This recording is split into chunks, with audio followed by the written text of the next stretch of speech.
All right, Grasshoppers, big fight coming up. Cowboy Cerrone and the notorious Conor McGregor. They're both coming off losses, but they're headlining the UFC.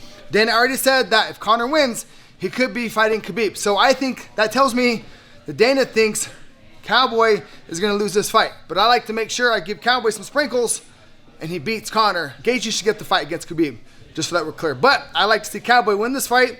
Hopefully these sprinkles will help you. And I know, apparently in the report, Cowboys head coach said that Conor only has the left hand, which is true, but he's a master at that. Like what Bruce Lee said, he feared the man that practiced one kick 10,000 times versus the man that practiced 10,000 kicks once. So there's beauty in repetition, and Conor has mastered his pull cross, his left hand. But one thing to break that, I already did a breakdown earlier as far as his pull cross. So PJ son, we're gonna switch roles here. I'll actually be Cowboy for now and he'll be Conor. But I did a breakdown before, and what Conor likes to do is get people to reach. So if you throw your cross for me, he likes to get people to reach and he pull crosses them, okay? But when he pulls with his hands down.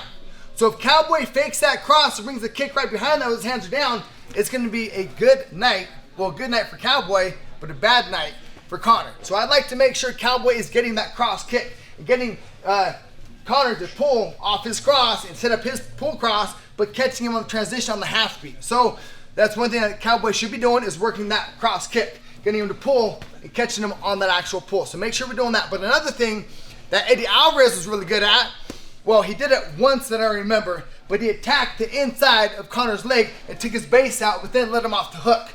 One thing I'd like to see Cowboy do is attack Conor's legs, especially with his long karate in and out hop and stance so he can pull cross all the time.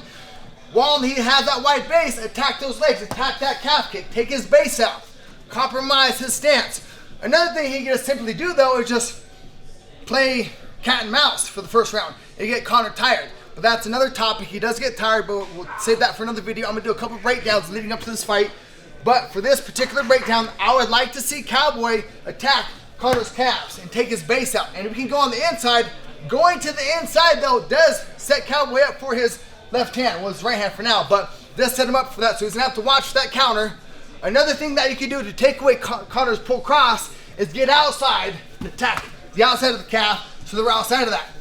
What Conor looks to do when people get outside here though is he does spin kicks. So he goes spin kick from a ninja, so we have to be mindful of that. But again, I would like to see Cowboy touch those feet and attack that leg. And he can kick him in the knee, calf for the leg, but I'd like to see the calf kicks to start slowing him down.